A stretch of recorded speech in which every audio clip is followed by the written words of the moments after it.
ถ้ามาการยาวไปก็ถอยลงไปหน่อยก็ได้นะครับเพราะว่ากลัวมันนักไม้มันก็จะหน่วงลง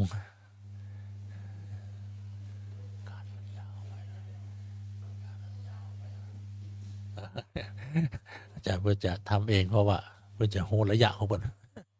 หูหมอก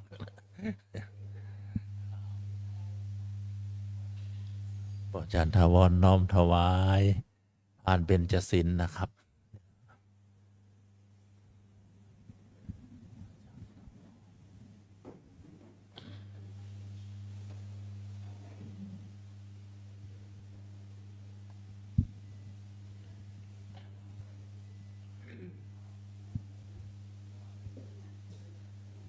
ไม่อยากครับเอาแม่วางเลยเอา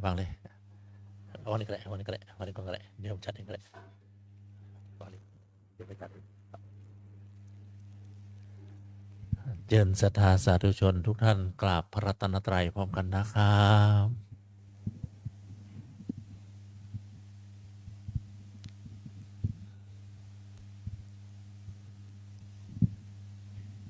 อิมินาสกาเลนะพุทธังอภิปูชยามะ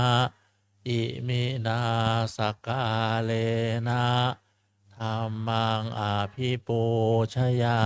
มะอิมินาสกาเลนะสังฆังอภิปูชยามะอะระหังสัมมาสัมพุทโธภควาพุทธังภควันตังอภิวาเทมิสวากขาโตภควตาธัมโมธัมมังนะมัสสามิสุปฏิปันโนภควโตสาวกสังโฆสังฆังนะมามิมะยังพันเตวิสุงรักขณทายาติสารเนนะสหปัญจศีลานิยาจามะทุติยามปิมะยังพันเตวิสุงรักขณทายาติสารเนนะสหปัญจศีลานิยาจามะตติยามปิมะยังพันเตวิสุงรักขณทายาติสารเนนะสหปัญจศีลานิยาจามะนะโมตัสสะภะคะวะโตอะระหะโตสัมมาสัมพุทธัสสะนะโมตัสสะภะคะวะโตอะระหะโตสัมมาสัมพุทธัสสะนะโมตัสสะภะคะวะโตอะระหะโตสัมมาสัมพุทธัสสะนะโมตัสสะภะคะวะโตอะระหะโตสัมมาสัมพุทธัสสะนะโมตัสสะภะคะวะโตอะระหะโตสัมมาสัมพุทธัสสะนะโมตัสสะภะคะวะโตอะระหะโตสัมมาสัมพุทธัสสะพุทธังสรณังคัจฉามิพุทธังสารนังคัจฉามิธัมมังสรณังคัจฉามิธัมมังสารนังคัจฉามิสังฆังสรณังคัจฉามิสังฆังสารนังคัจฉามิทุติยัมปิ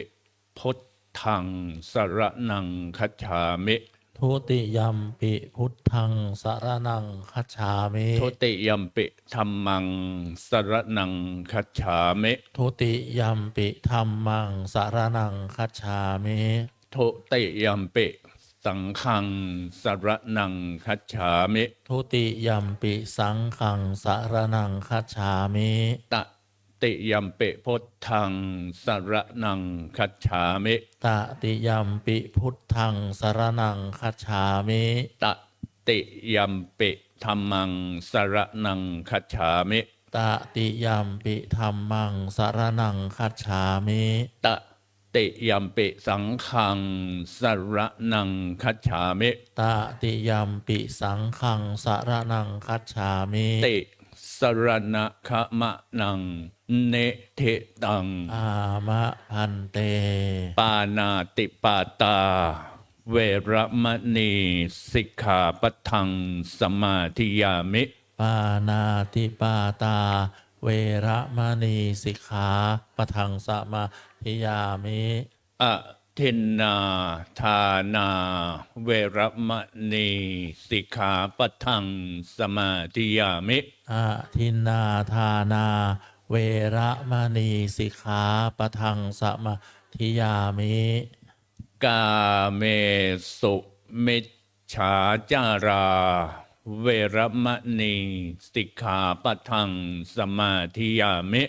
กาเมสุมิจฉาจารา เวระมณีสิกขาปะทังสมาธิยามิ มุสาวาทาเวระมณีสิกขาปะทังสมาธิยามิ มุสาวาทา เวระมณีสิกขาปะทังสมาธิยามิ สุราเมรยมัชฌะปมาทัฏฐานาเวระมณีสิกขาปะทังสมาธิยามิ สุราเมรยะมัชฌะปมาทฐานา เวระมณีสิกขาปะทังสมาธิยามิ อิมาเนปัญจสิกขาปทาเนสีเลนะสุขติงยันเต สาธุ สีเลนะโภคะสัมปทา สาธุ สีเลนะนิพโพติงยันเตตัสสมาสีลังวิโสทะเย อามะพันเต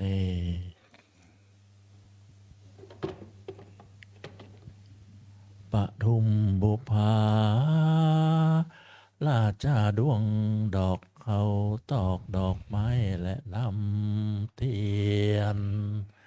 มาวางเวียนเอาไว้เหนือคัน น้อมนมัสการกราบอาราธนา ท่านอาจารย์พระมหาธีราชัย ทัตตสิริภิกขุเจ้า ได้เทศนาธรรม ธรรมังธรรมมุตตมัง อาราธนังกะโลมะงา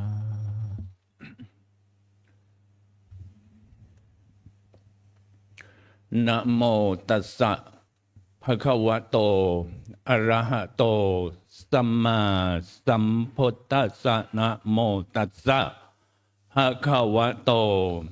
อะระหะโตสัมมาสัมพุทธัสสะนะโมตัสสะภะคะวะโตอะระหะโตสัมมา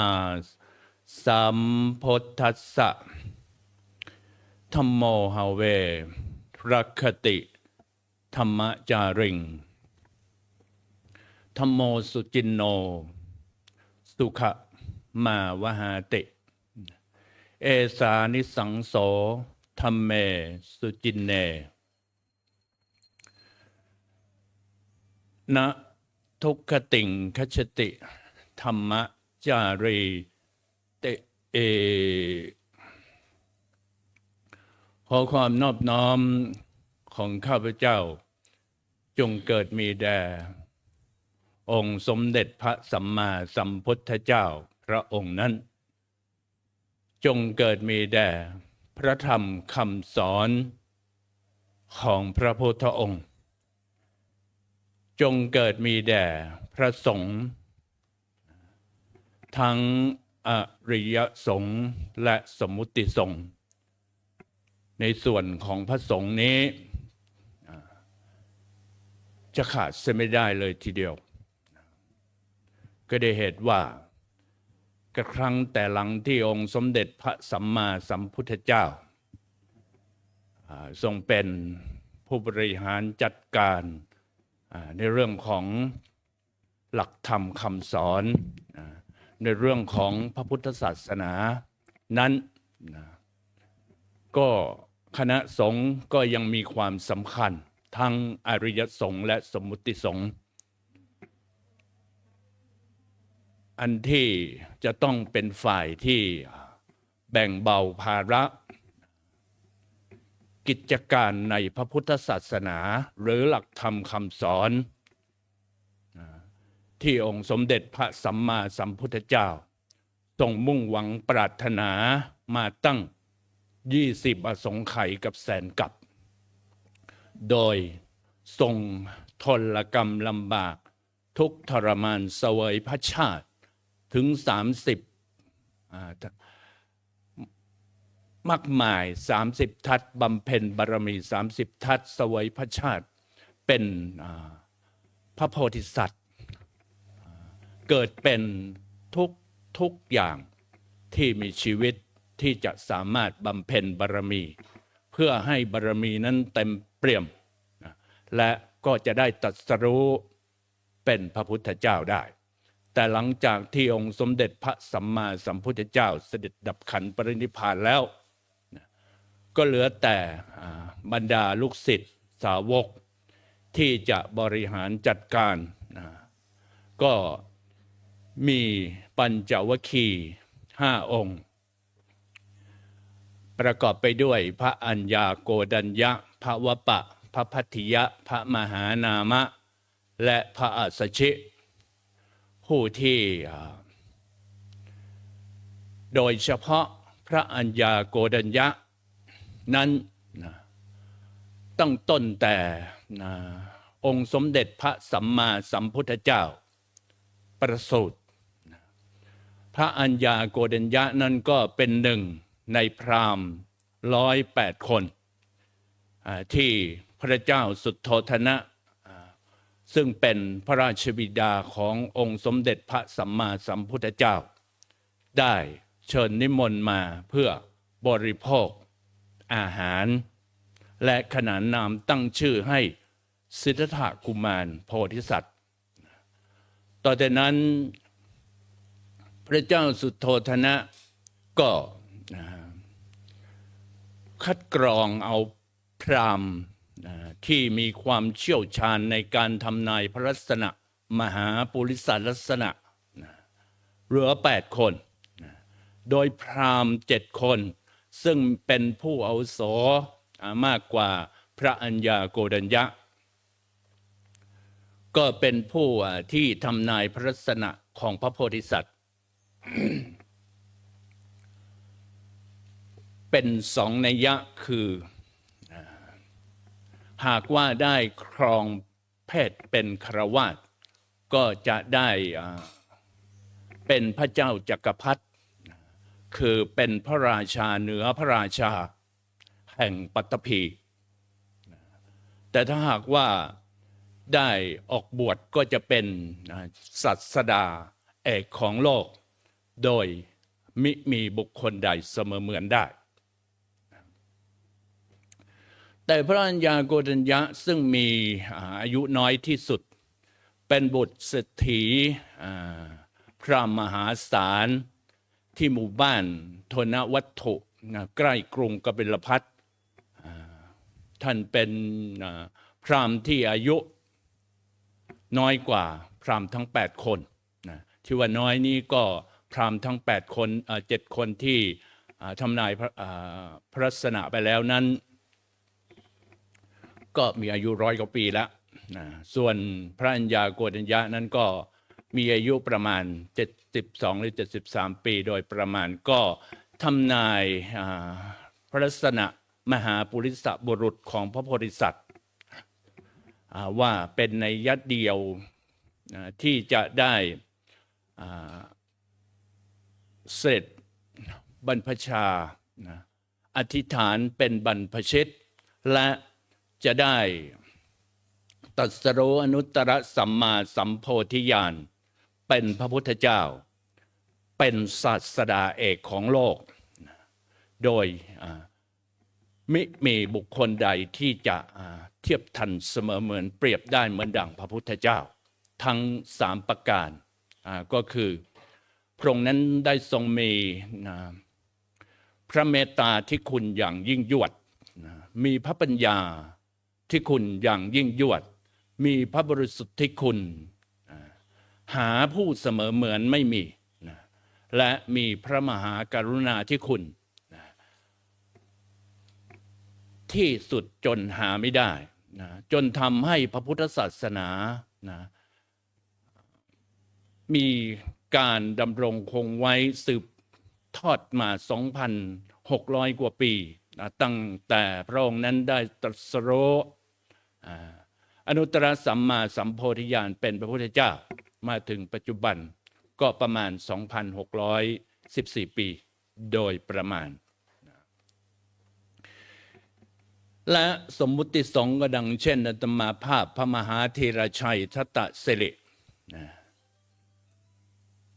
ก็ได้บวชแล้วก็ศึกษาหลักธรรมคำสอนของพระพุทธองค์จากพระไตรปิฎกพอที่จะเข้าใจบ้างแล้วรู้บ้างแต่ยังไม่ทันรู้แจ้งก็นำหลักธรรมคำสอนที่เกิดโดยสัญญาคือความจำหมายรู้แล้วก็แนวปฏิบัติที่บรรดาครูบาอาจารย์ทั้งหลายได้สอนได้แนะมาให้ก็รู้บ้างก็เลยจะต้องนำเอาหลักธรรมคำสอนของพระพุทธองค์นั้นมาเทศแสดงให้แก่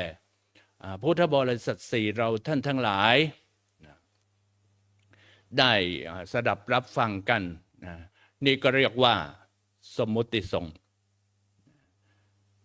กราบถวายทำความเคารพพระเดชพระคุณพระอาจารย์เจ้าคุณพระภาวนาธรรมาภิรัตน์เจ้าอาวาสวัดลำเปิงตะโปธารามเจ้าสำนักปฏิบัติธรรมประจำจังหวัดเชียงใหม่แห่งที่2และเจ้าคณะอำเภอเมืองเชียงใหม่ด้วยความเคารพอย่างสูงยิ่งโอกาสคณะสงฆ์พระเถรานุเถระครูบาอาจารย์ตลอดจนถึงพระภิกษุสามเณรทุกรูปท่านขออวยอวยพรขอความสุขความเจริญความมีสุขภาพที่ดีแข็งแรงจงเกิดมีแด่พุทธบริษัท4อุบาสกอุบาสิกาแม่ชีโยคีศรัทธาสาธุชนท่านนักปฏิบัติธรรมทั้งหลายทุกท่านทุกคนวันนี้บัดนี้อาตมาภาพพระมหาธีรชัยในวันพระแรมขึ้น8 ค่ำในวันนี้ก็เป็นวันธรรมสวนะได้รับโอกาสจากคณะสงฆ์นำโดยพระเดชพระคุณพระอาจารย์เจ้าคุณพระภาวนาธรรมาภิรัตน์เป็นต้นเป็นประธานได้มอบโอกาสและได้รับโอกาสในการที่จะมาแสดงพระธรรมเทศนาโดยจะนำหลักธรรมคำสอนของผู้มีพระคุณคือองค์สมเด็จพระสัมมาสัมพุทธเจ้าและอริยสงฆ์สมมุติสงฆ์ที่จันรงพระพุทธศาสนามาแต่ต้นมาจนถึงปัจจุบันให้แก่เราท่านทั้งหลายได้ทันรู้ถึงปัจจุบัน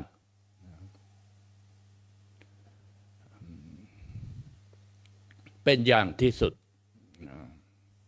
ก็ได้บรรดาพุทธบริษัท4ทั้งหลายนั้นก็จะได้นำหลักธรรมคำสอนของพระพุทธองค์นั้นไปประกอบใช้กับการดำเนินชีวิต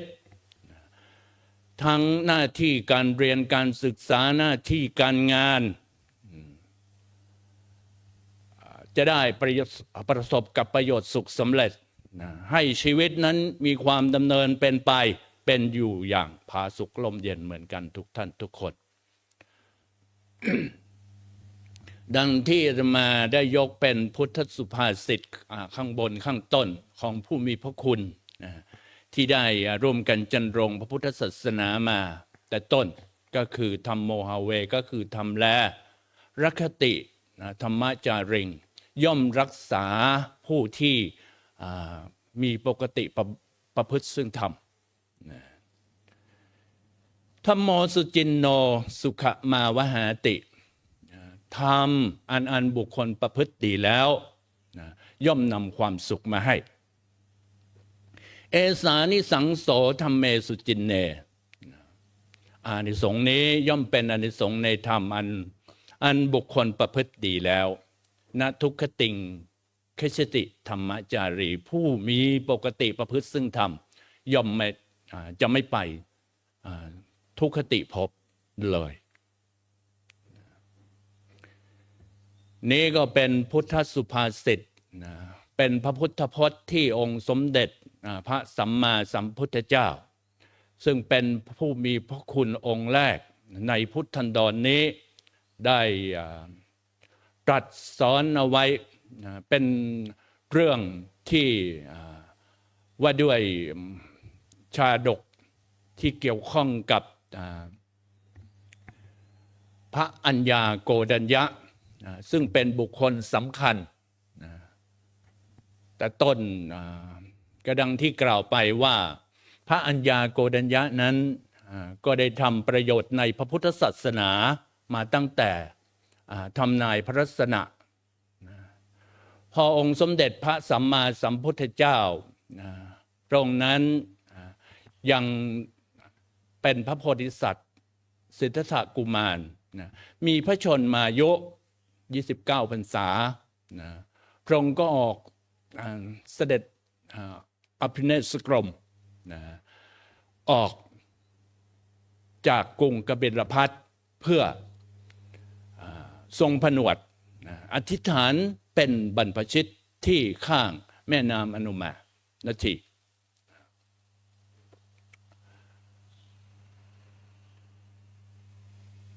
พราหมณ์ปัญจวัคคีย์ทั้งห้านำโดยพระอัญญาโกณัญญะเนี่ยเป็นต้นเนี่ย เมื่อรู้ข่าวว่าองค์สิทธัตถกุมารโพธิสัตว์จะเสด็จออกผนวดก็จึงไปชักชวนพราหมณ์อีก7 คนเพื่อที่จะบวชตามและอุปถากอุปถัมภ์เป็นต้นว่าตั้งน้ำฉันน้ำใช้จัดเสนาสนะปัดปูเสนาสนะไว้ให้ก็เผื่อว่าองค์สมเด็จพระสัมมาสัมพุทธเจ้าตรัสรู้แล้วก็จะได้ศึกษาเรียนธรรมแต่เมื่อขึ้นวันขึ้น15 ค่ำเดือน 6องค์สมเด็จพระสัมมาสัมพุทธเจ้าตรัสรู้อนุตตรสัมมาสัมโพธิญาณเป็นพระพุทธเจ้าแล้ว2 เดือนต่อมาในวันขึ้น15 ค่ำเดือน 8พระพุทธองค์นั้นก็ได้แสดงปฐมเทศนาคือแสดงพระธรรมเทศนากันแรกแก่ปัญจวัคคีย์ทั้ง5ก่อน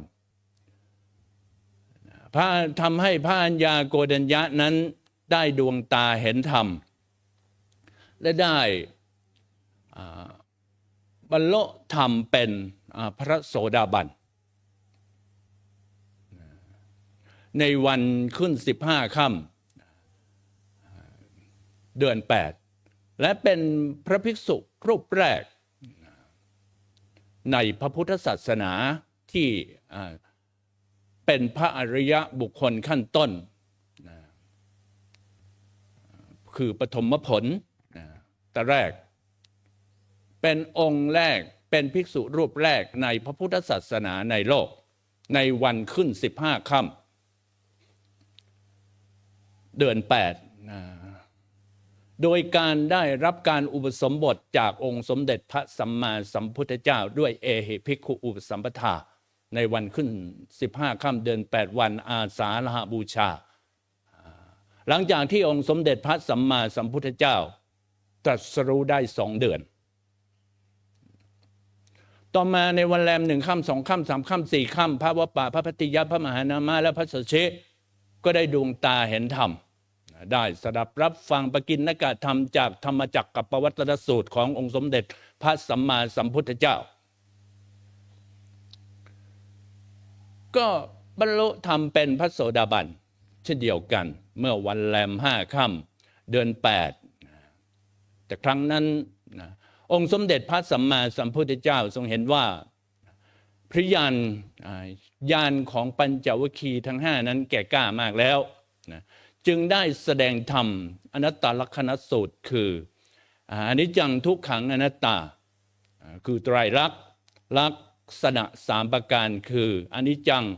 ก็ความไม่เที่ยงเกิดขึ้นแปรปรวนไปในท่ามกลางและแตกสลายไปในที่สุด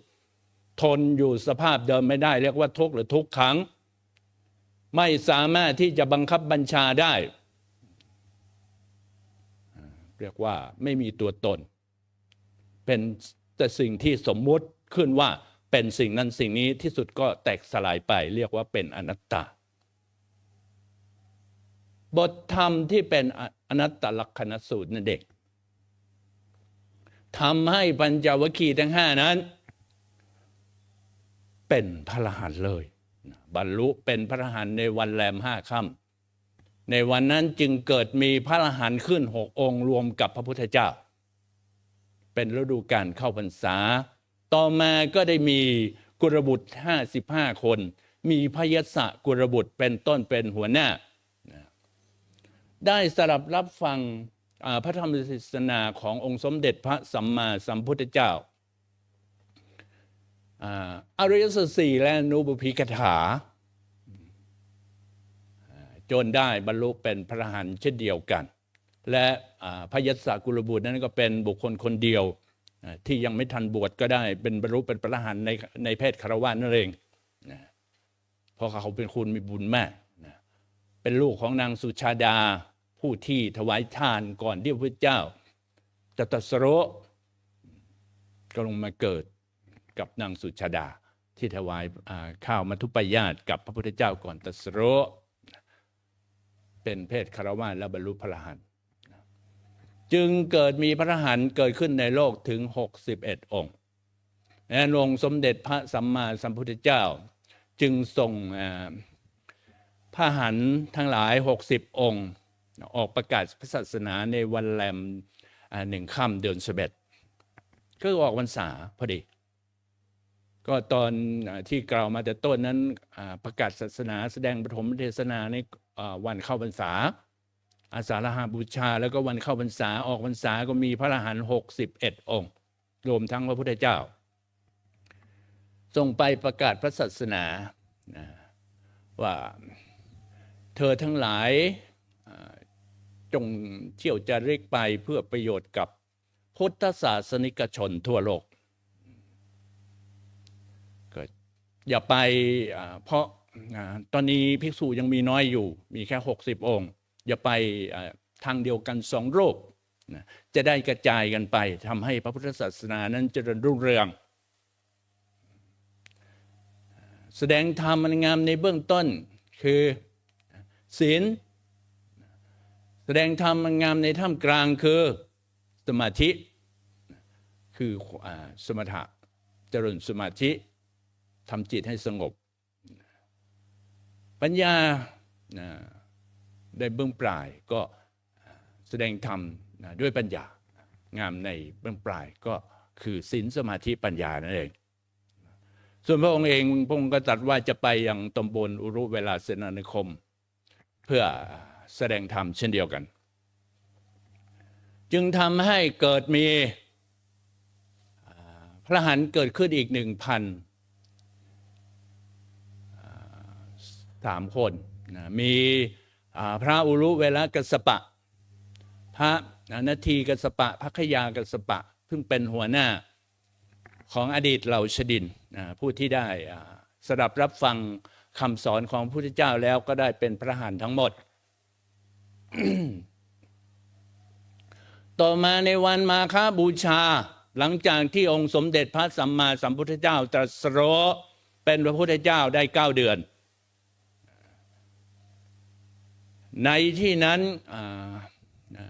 วันนั้นก็เกิดมีอัครสาวกองค์ที่1ก็คือพระธรรมเสนาบดีสารีบุตรองค์ที่2ก็คือพระมหาโมคคัลลานะเป็นอัครสาวกองค์ที่2 ระมหาโมคคัลลานะนั้นเมื่อครั้งที่บวช15 วันที่ผ่านมา ก็วันที่ 7ก็ได้บรรลุเป็นพระอรหันต์แล้วนะส่วนพระสารีบุตรนั้นบวชได้15 วันจึงได้บรรลุเป็นพระอรหันต์ที่ถ้ำสุกรขาตาพระพุทธเจ้าตรัสว่าเหมือนคนตรัสรู้พระสารีบุตรนั้นบรรลุพระอรหันต์นั้นเหมือนคนจะกินข้าวนี่ไม่ต้องคดเองเขาคดไว้ให้หมดก็ว่าพระพุทธเจ้าเนี่ยแสดงธรรมแก่หลานของพระสารีบุตรก็ถวายงานพัดพระพุทธเจ้าทำให้เย็นกำลังเทศธรรมให้แก่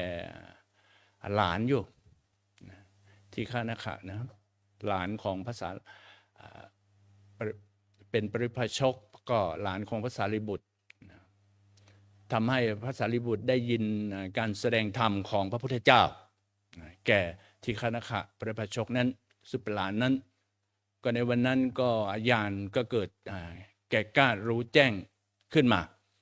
จึงทำให้ได้บรรลุพระอรหันต์ในวันนั้นเลย15 วันพระสารีบุตรบวชได้15 วันก็ได้บรรลุเป็นพระอรหันต์และในวันนั้นก็อย่างที่บอกไปว่าเป็นวันมาฆบูชาพระพุทธเจ้าตรัสรู้ได้9 เดือนเป็นวันมาฆบูชาแรกในโลกในพระพุทธศาสนาซึ่งก็อย่างแรกก็มีที่พระพุทธองค์นั้นก็จะเมื่อเห็นว่าภิกษุ 1,250 องค์ก็โดยประมาณว่าน่าจะเป็นชดินพันคนและก็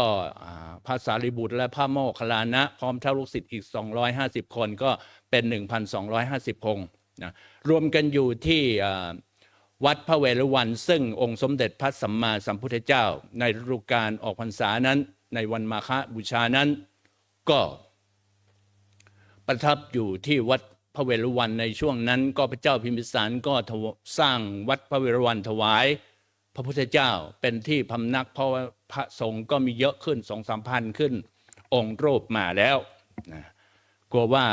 ที่พักที่อยู่ที่อาศัยจะลำบากพระเจ้าพิมพิสารจึงถวายวัดเวฬุวันเป็นที่พำนักแก่พระสงฆ์มีองค์สมเด็จพระสัมมาสัมพุทธเจ้าเป็นต้นเป็นประธานในวันมาฆบูชานั้นและก่อนที่องค์สมเด็จพระสัมมาสัมพุทธเจ้าจะแสดงโอวาทปฏิโมกข์แรกในวันนั้นพระองค์ก็ได้แต่งตั้งอัครสาวกขึ้น2 องค์คือพระสารีบุตรได้เป็นอัครสาวกองค์ที่1และพระมหาโมคคัลลานะก็เป็นอัครสาวกองค์ที่2ทำให้ภิกษุทั้งหลายนั้นเกิดความไม่พอใจยังขัดเคืองใจเป็นพระอรหันต์ทั้งหมดยังเคืองอยู่นะว่าเหตุใดองค์สมเด็จพระสัมมาสัมพุทธเจ้าจึงแต่งตั้งอัครสาวกซึ่งเป็นตำแหน่งสูงที่สุดเห็นไหมเพราะใกล้ชิดพระพุทธเจ้าที่สุดซ้ายขวาเนี่ยเป็นตำแหน่งที่สูงทำไมไม่แต่งตั้ง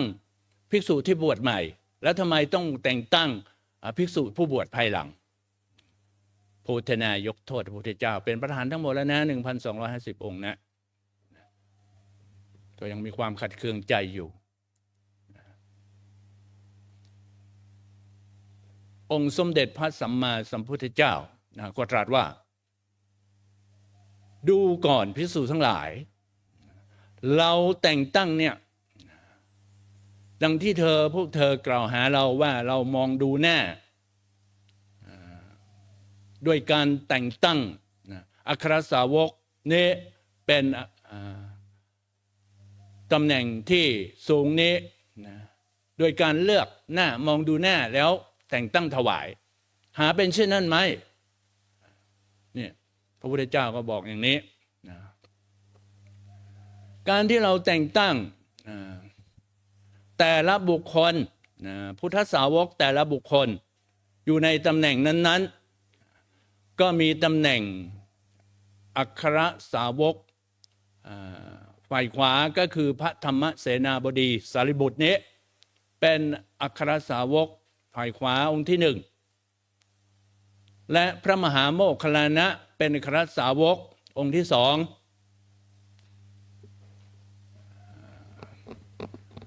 ก็ด้วยเหตุว่าสาวกทั้งหลายภิกษุทั้งหลายนั้นนะในบุพกรรมของเธอทั้งหลายนั้นน่ะท่านได้ตั้งความปรารถนาตั้งจิตอธิษฐานที่จะได้รับการถวายตำแหน่งนั้นๆภิกษุทั้งหลายก็เคืองว่าเมื่อจะแต่งตั้งเนี่ยปัญจวัคคีย์ทั้งห้ามีพระอัญญาโกณัญญะเป็นต้นเมื่อแต่งตั้งปัญจวัคคีย์ทั้งห้าไม่ได้แล้วทำไมไม่แต่งตั้งพวกภิกษุ50พระอรหันต์อีก55องค์มีพระยศเป็นต้นหรือไม่ก็อดีตชดินมีพระอุรุเวลากัสสปะเป็นต้นเนี่ยซึ่งบวชก่อนแล้วก็พระธรรมเสนาบดีสารีบุตรและพระมหาโมคคัลลาเนี่ยบวชทีหลังแค่15วันทำไมต้องแต่งตั้งในตำแหน่งที่สูงอย่างนี้พระองค์ก็มองหน้าบุคลิกลักษณะเห็นว่าดีก็ดีแต่งตั้งดังที่กล่าวไปว่าองค์สมเด็จพระสัมมาสัมพุทธเจ้าว่าแต่ละองค์แต่ละท่านก็ตั้งความปรารถนาพระองค์จึงยกเอาบุพกรรมหรือกรรมในอดีตชาติของพระอัญญาโกณัญญะมาเป็นบุพกรรมหรืออดีตชาติที่เขาได้ตั้งจิตอธิษฐานขอให้ได้รับเอตทัคคะที่องค์สมเด็จพระสัมมาสัมพุทธเจ้าได้แต่งตั้งเนี่ยแต่ในอดีตภพชาติมีดังต่อไปนี้ก็คือในการแห่งพระพุทธเจ้าพระนามว่าปทุมุตระพระอัญญาโกณัญญะนั้นก็เกิดเป็นบุตรของเศรษฐีขหบดีมหาศาลมีเงินมากมายในนครหงสาวดีวันหนึ่งท่านก็ได้มีโอกาสเข้าไปเฝ้าองค์สมเด็จพระสัมมาสัมพุทธเจ้าพระนามว่าปทุมุตระ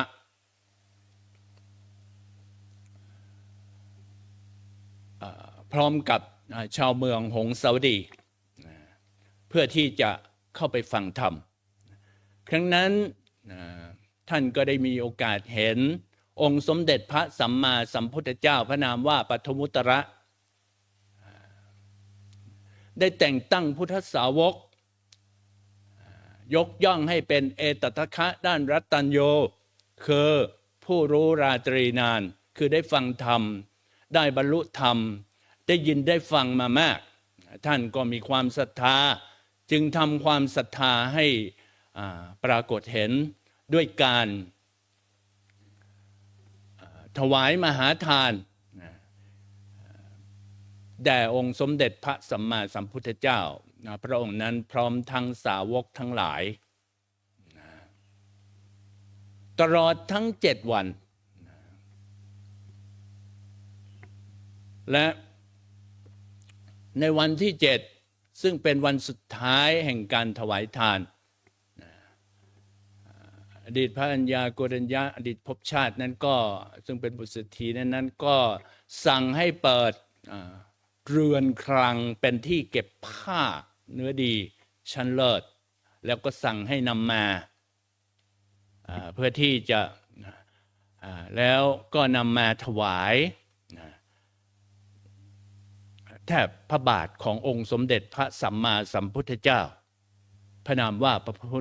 ปทุมุตระพระองค์นั้นแล้วก็ถวายสาวกทั้งหลายตั้งจิตอธิษฐานปรารถนากราบทูลว่าข้าแด่พระองค์ผู้เจริญขอข้าพระองค์นั้นได้รับการแต่งตั้งยกย่องไว้ในเอตทัคคะรัตตัญญู เป็นเช่นเดียวกับพุทธสาวกที่พระองค์นั้นได้ทรงแต่งตั้งเมื่อ7 วันที่ผ่านมาในการแห่งพระพุทธเจ้า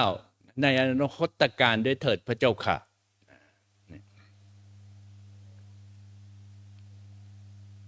ถึงองค์สมเด็จพระสัมมาสัมพุทธเจ้าพระนามว่าปฐมุตตระนั้นก็ทรงตรวจดูความเป็นไปในอนาคตของท่านผู้นี้ว่าความปรารถนาของท่านจะสำเร็จหรือไม่ก็เห็นว่าในอีกแสนกับความปรารถนาของท่านผู้นี้จะสำเร็จ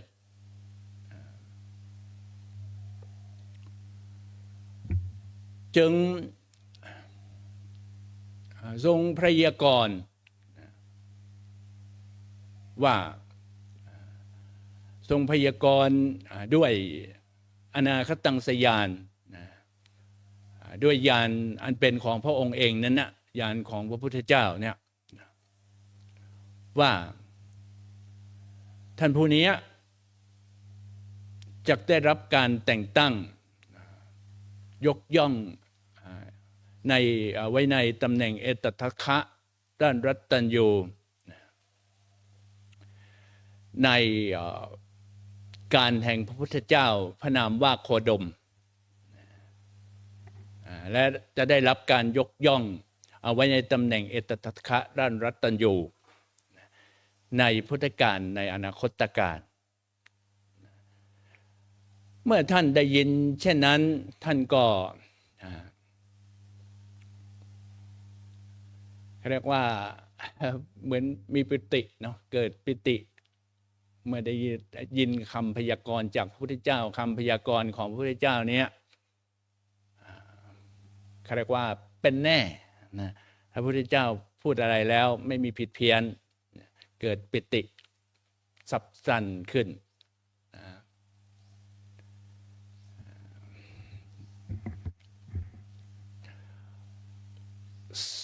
เกิดความสุขปิติต่อมาท่านจึงเมื่อองค์สมเด็จพระสัมมาสัมพุทธเจ้าเพื่อเป็นการที่จะเพิ่มบุญบารมีให้เพิ่มมากขึ้นเมื่อองค์สมเด็จพระสัมมาสัมพุทธเจ้าพระนามว่าปฐมุตตระนั้นเสด็จดับขันธ์ปรินิพพานแล้วท่านก็ได้เป็นกำลังเป็นลูกเศรษฐีสร้างกำแพงแก้วล้อมเจดีย์เพื่อที่จะเป็นที่บรรจุพระบรมสารีริกธาตุของพระพุทธเจ้าพระองค์นั้นไว้ในพระเจดีย์เมื่อถึงวันที่จะบรรจุพระบรมสารีริกธาตุไว้ในพระเจดีย์ท่านยังสร้างเรือนแก้วเป็นที่รองรับพระบรมสารีริกธาตุไว้อีกด้วยอันนี้คือในภพชาติของพระอัญญาโกณัญญะในอาการแห่งพระพุทธเจ้าพระนามว่าปฐมุตตระในแสนกับผ่านมาและลงมา92กับในพุทธกาลแห่งพุทธันดรนี่หมายถึงในระหว่างของพระพุทธเจ้าพระองค์หนึ่งอย่างเช่นพระโคดมนี่ก็พุทธันดรหนึ่งพระกุณาคมนะกุกสันทะกัสปะโคดมก็คือพระพุทธโคดมนั่นเองแล้วก็ต่อไปก็จะเป็นพระศรีอริยเมตไตร5 พระองค์ในกัปนี้พุทธันดรก็แต่ละพระองค์ของพระพุทธเจ้านั่นเองในการแห่งพระพุทธเจ้าพระนามว่าวิปัสสีใน92กัปแต่ภัททกัปนี้ไล่ลงมาจนถึงพุทธันดรนี้ของพระพุทธโคดมองค์ปัจจุบันพระอัญญาโกณัญญะก็ได้เกิดเป็นมหาการมีน้องชายชื่อว่าจุลกาลในพุทธกาลของ พระพุทธเจ้าพระนามวิรุฬสีเนี่ยทั้งสองพี่น้องนั้นก็ช่วยกันให้หว่านนาข้าวสาลีเอาไว้เป็นจำนวนมากก็อันนี้เกิดจากที่มาพูดอยู่นี้ก็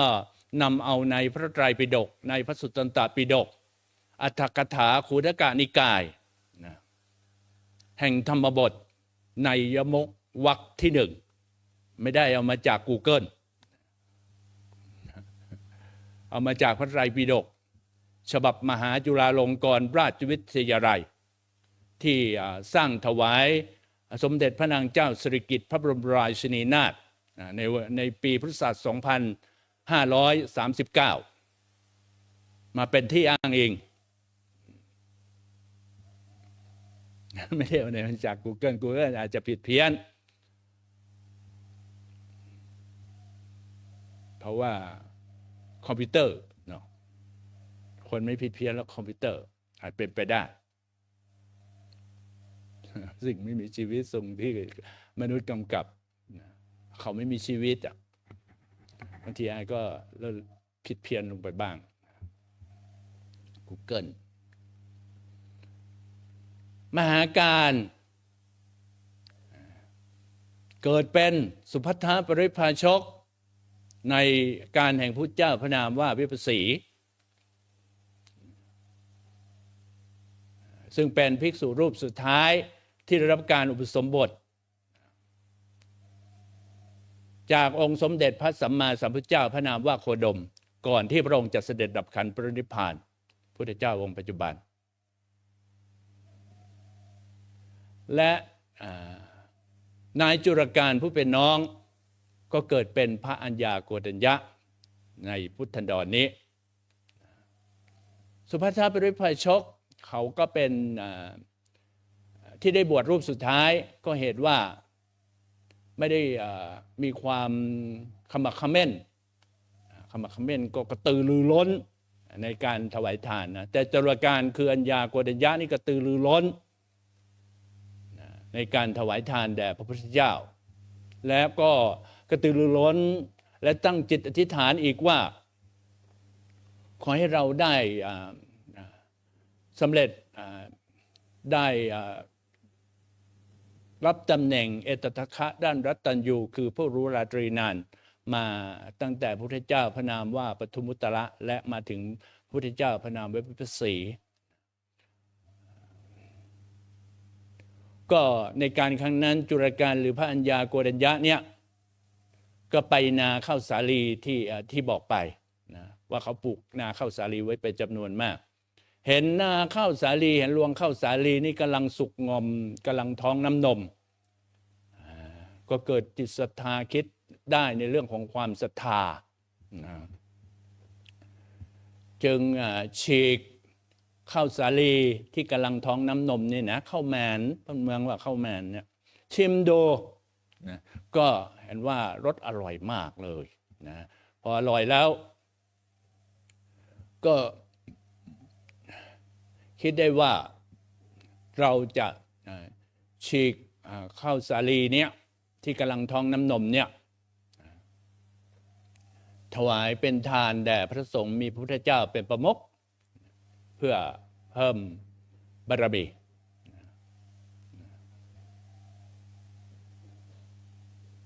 แล้วจึงเมื่อชิมดูแล้วว่าเห็นว่ารสอร่อยนะมีรสที่ดีมากนะก็จึงเข้าไปหาพี่แล้วก็พูดกับพี่ชายซึ่งเป็นมหาการมีชื่อว่ามหาการนั้นว่าพี่ผมจะฉีกข้าวสาลีที่กำลังท้องน้ำนมเนี่ยนะทำให้เป็นของที่ต้มให้เป็นของคนของพอที่จะดื่มได้ถวายแด่พระสงฆ์มีพระพุทธเจ้าเป็นประมุขเนี่ยพี่จะว่ายังไงมหาการผู้เป็นพี่ก็ว่าเจ้าพูดอะไรบอกว่าการที่จะฉีกข้าวสาลีที่ยังแก่ไม่เต็มที่เนี่ย ที่กำลังแมนเข้าแมนเนี่ยเข้าท้องด้วยน้ำนมเรียกเข้าแมนนอกเมืองว่าเข้าแมนเข้ากำลังแมนเนี่ยกำลังเป็นน้ำนมต้มทำเป็นทานเนี่ยไม่เคยมีในอดีตและจะไม่มีในอนาคตเจ้าอย่าทำเข้าใกล้เสียหายเลยจุลการผู้เป็นน้องชายหรืออดีตชาติของพระัญญาโกณัญญะนะก็อ้อนวอนพี่พูดอยู่บ่อยๆจนทำให้มหาการเนี้ย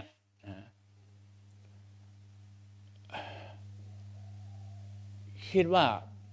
เอ้าถ้าอย่างนั้นก็เจ้ากับเราเนี่ยแบ่งนากันคนละส่วนเจ้าอย่าแตะต้องในส่วนของเรานะแล้วก็ในส่วนของเจ้าเนี่ยที่เจ้าต้องการจะทำอะไรก็ทำในเฉพาะส่วนของเจ้าก็พออย่างนั้นนะจุลการจึงแบ่งนาออกเป็นสองหรือพระัญญาโกณัญญะเนี่ยนะได้แบ่งนาออกเป็นสองส่วนแบ่งนาคนละส่วนกันแล้วจึงขอแรงชาวบ้านเก็บข้าวที่กำลังท้องน้ำนมเนี่ยต้มเคี่ยวเมืองว่าเคี่ยวกวนให้เป็นน้ำนมข้นเหมาะสุกแล้วก็ปรุงผสมเนยใสแล้วก็น้ำผึ้งและน้ำตาลกรวดลงไปได้เข้มข้นดีแล้วก็ถวายเป็นทานแด่พระสงฆ์มีพระพุทธเจ้าเป็นประมุขเมื่อพระพุทธเจ้าพร้อมทั้งพระสงฆ์เสวยน้ำนมข้นนั้นแล้วเสร็จแล้วอิ่มดีแล้วเขาก็กราบทูลองค์สมเด็จพระสัมมาสัมพุทธเจ้าว่าข้าแด่พระองค์ผู้เจริญทานอันเลิศที่ข้าพเจ้าได้ตั้งใจมุ่งมั่นทำอยู่เนี้ยขอจงเป็นอานิสงส์ให้เป็นไปเพื่อที่ให้ข้าพระองค์นั้นได้บรรลุธรรมแทงตลอดธรรมเป็นพระอรหันต์ก่อนสาวกทั้งปวงเลยองค์สมเด็จพระสัมมาสัมพุทธเจ้าตรัสว่าเอวังโหตุขอความปรารถนาท่านปรารถนาแล้วจงสำเร็จแก่ท่านเถิดแล้วก็ตรัสอนุโมทนาต่อมาพระัญญาโกณัญญะหรือว่าจุลการที่ในเป็นน้องของมหาการนั้นก็ไปดูนะข้าวสาลีที่ตนเก็บนะเกี่ยวออกมาแล้วนะข้าวสาลีด้วยความมหัศจรรย์สุเปอจินไตยเราไม่ต้องควรคิดมากในเรื่องของพุทธการเป็นความอัศจรรย์ของผู้ที่มีบุญในนาที่เก็บเกี่ยวข้าวสาลีที่ถวายพระพุทธเจ้าพระนามวิปัสสีนั่นน่ะเต็มเหมือนดังเดิมเหมือนไม่ได้เก็บเกี่ยวเลยเต็มเปี่ยมเหมือนมัดเอาไว้เป็นช่อๆเตรียมที่จะสุกงอมแล้วก็เก็บเกี่ยวได้เลยจุดการเห็นอย่างนั้นหรือพระัญญาโกณัญญะนี่นะเห็นอย่างนั้นก็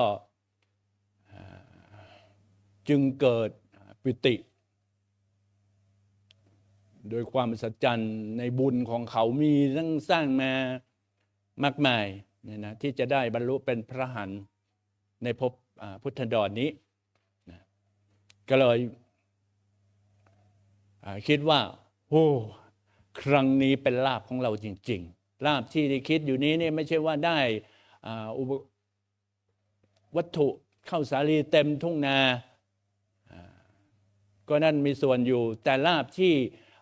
จุลการหรือพระัญญาโกณัญญะกล่าวเปล่งอุทานอยู่นั้นว่าเป็นลาภของเราหนออย่างเงี้ยก็ได้เหตุที่ว่าเขาจะได้ถวายทานที่เขาได้ตั้งใจเอาไว้ทุกๆปี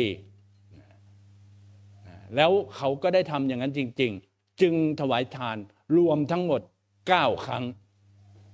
ในการเก็บเกี่ยว ครั้งที่หนึ่งเมื่อถึงหน้าข้าวเม่าเป็นน้ำนมแล้วก็จะเป็นข้าวเม่าก็ถวายทานเลิศด้วยข้าวเม่าครั้งที่สองข้าวกล้ากำลังจะสุกงอมผ่านจากข้าวเม่ามาแล้วงามใกล้จะได้เก็บเกี่ยวแล้วก็ถวายทานเลิศนั้นพร้อมกับชาวบ้านครั้งที่สามเมื่อถึงหน้าเกี่ยวก็ถวายทานเลิศในคราวเกี่ยวครั้งที่สี่ในคราวถึงหน้ามัดฟ่อนมัดเข้าเป็นมัด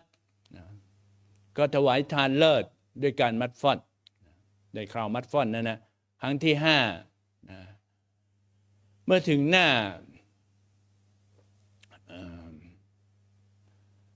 เรียกหน้าล้อมข้าว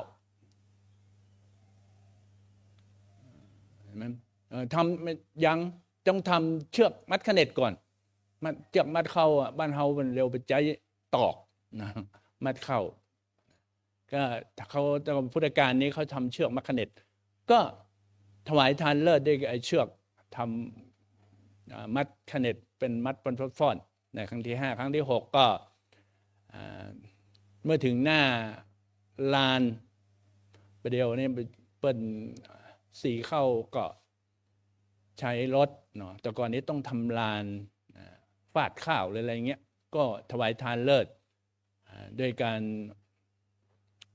ฉลองลานเนี่ยนะครั้งที่เจ็ดนะ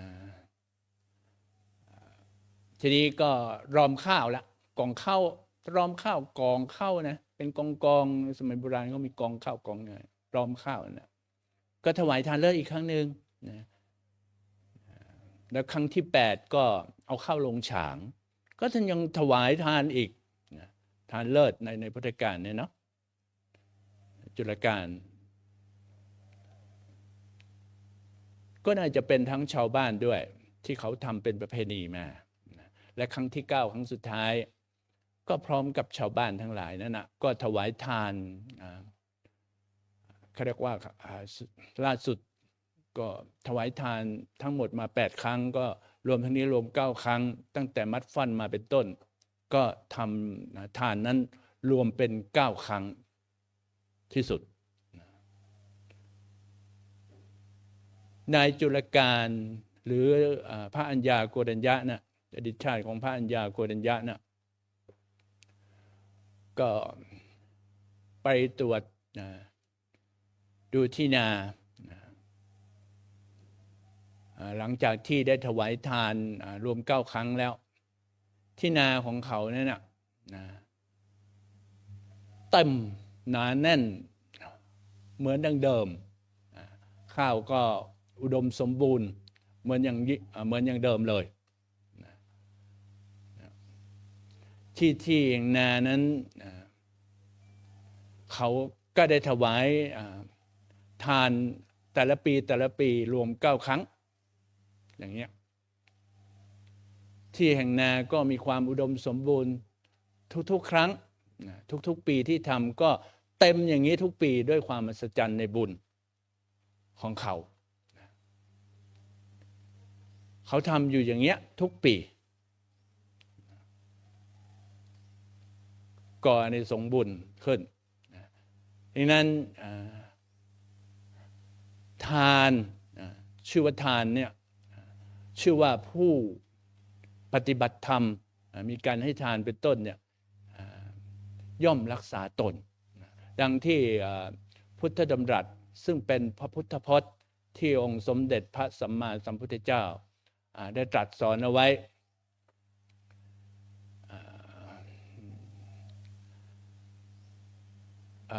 ไม่ดังเป็นพุทธสุภาษิตที่อาตมาได้ยกขึ้นในเบื้องต้นว่าธัมโมหเวรัคคติธรรมจาริงก็คือทำแลย่อมรักษาผู้มีปกติประพฤติซึ่งธรรมธัมโมสุจินโนสุขมาวหาติก็คือธรรมอันบุคคลประพฤติแล้วย่อมนำความสุขมาให้ เอสานิสังโสธัมเมสุจินเนอานิสงส์นี้ย่อมเป็นอานิสงส์ในธรรมอนันต์บุคคลประพฤติดีแล้วนะทุกขติงคชติธรรมจารีผู้มีปกติประพฤติถึงสัมเนี่ยย่อมจะไม่ไปทุกขติภพเลยดังนั้นองค์สมเด็จพระสัมมาสัมพุทธเจ้าจึงตรัสแก่สาวกในวันมาฆบูชาในวันนั้นนะว่าเราให้ตำแหน่งแต่ละคนนะอย่างเช่นพระสารีบุตรเป็นอัครสาวกฝ่ายขวาพระมหาโมคคัลลานะ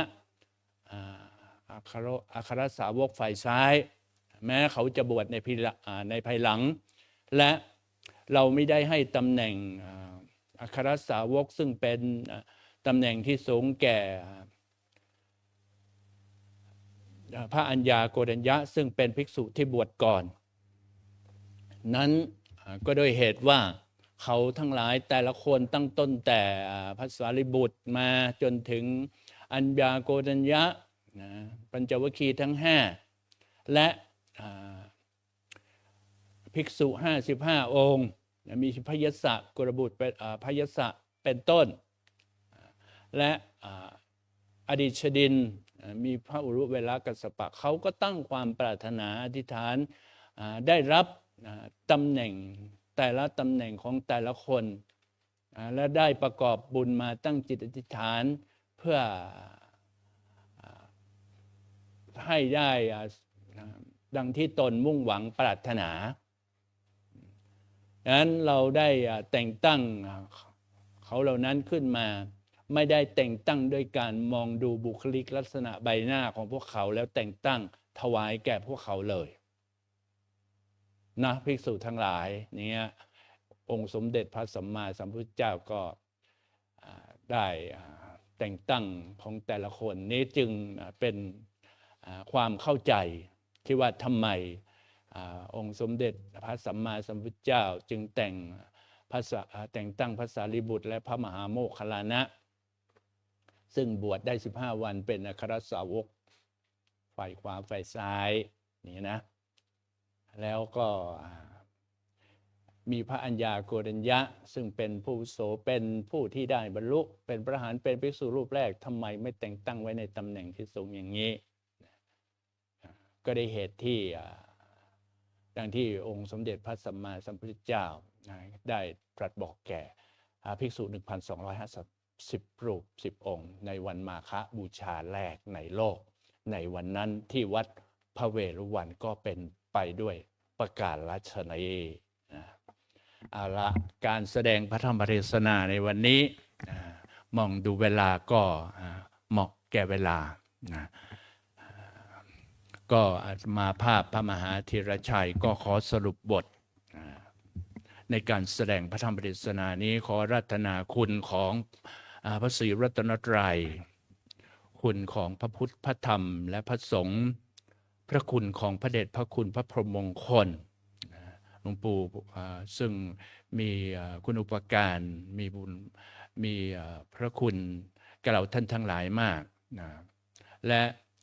พระคุณของพระเดชพระคุณพระอาจารย์พระภาวนาธรรมาภิรัตน์ซึ่งเป็นเจ้าอาวาสองค์ปัจจุบันก็มีคุณมากมายมันดังที่อาตมาได้พูดไปว่าอริยสงฆ์สมมุติสงฆ์ที่เป็นบุคลากรดำรงจันรงไว้ซึ่งอายุศาสนาถ้าไม่มีท่านเหล่านี้เราท่านทั้งหลายที่ได้ยินอาตมาเทศอยู่ในปัจจุบันก็จะไม่มีโอกาสได้ฟังธรรมของพระพุทธเจ้าจะได้ไม่มีโอกาสที่จะได้รู้ว่าอดีตภพชาติของพระอัญญาโกณัญญะนี่เป็นใครพระสารีบุตรได้ตั้งจิตอธิษฐานแต่ครั้งที่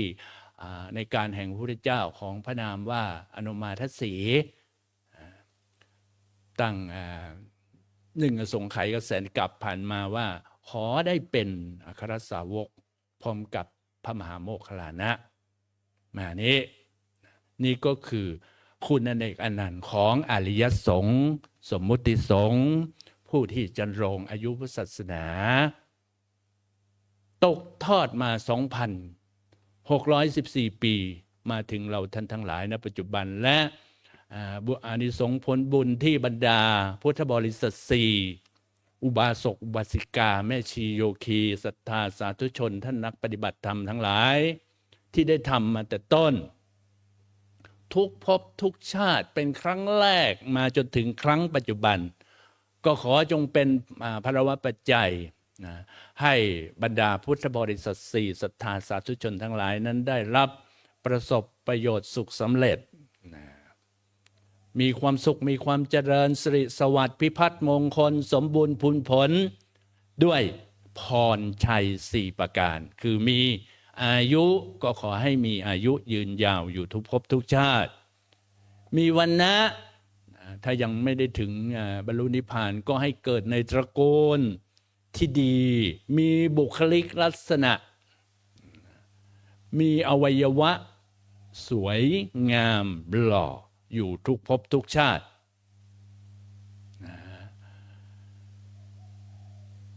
เป็นที่ต้องตาต้องใจแก่คนพบเห็นมีสุขก็ขอให้มีความสุขกายสบายใจมีภละก็อย่าได้มีโรคภัยไข้เจ็บมาใกล้ให้สุขภาพที่แข็งแรงเกิดทุกภพทุกชาติก็มีสติปัญญาเฉลียวฉลาดเกิดมาด้วยบุญอยู่ภายใต้คำสอนขององค์สมเด็จพระสัมมาสัมพุทธเจ้าที่สุดถ้าบุญใครมาถึงก่อนก็ขอให้ได้บรรลุพระนิพพานเหมือนกันทุกท่านทุกคนก็ขอสมมุติยุติด้วยการแสดงพระธรรมเทศนาไว้แต่เพียงเท่านี้เอวังก็มีด้วยประกาศนี้ธรรมยังสาธุกลังคโลมะเสสาธุสาธุสาธุสำหรับวันศีลนี้นะครับนะขออนุญาตเรียนเชิญท่านดร.กรณัฐ สมินเตชะเบญจรัตน์นะครับเนาะหรือว่าดร.เล็กน้อมถวายการเทศน์บูชาธรรมครับเรียนเชิญครับ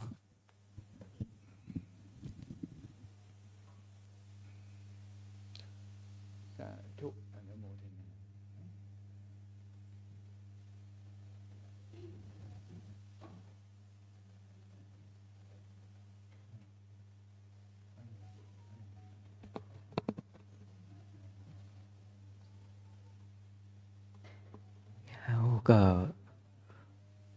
จะได้เห็นได้ว่าหลักการทำบุญนั้นปัญจวัคคีย์ทั้ง5 รูปฟังธรรมะเรื่องเดียวกันเวลาเดียวกันแต่เหตุปัจจัยที่ทำให้อัญญาโกฏัญญะนั้นได้ดวงตาเห็นธรรมเพราะว่าได้อานิสงส์การถวายข้าวเม่า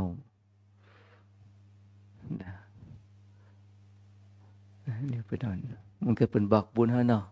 เดี๋ยวก่อนเห็นนะฉะนั้นอัญญาโกฏัญญะนั้นก็จะทำอย่างก็ทำก่อนนี่แหละเนาะไม่ได้ชักช้าไม่ได้รีรอพระพุทธเจ้าทรงตรัสเอาไว้ว่าเรื่องจิตวรรคเรื่องของใจนี่นะถ้ามันจ้ามจะเกิดเป็นอย่างอื่นได้อย่างกำหนดเจ็บหนอนะถ้าบริกำหนดเจ็บหนอนี่นะ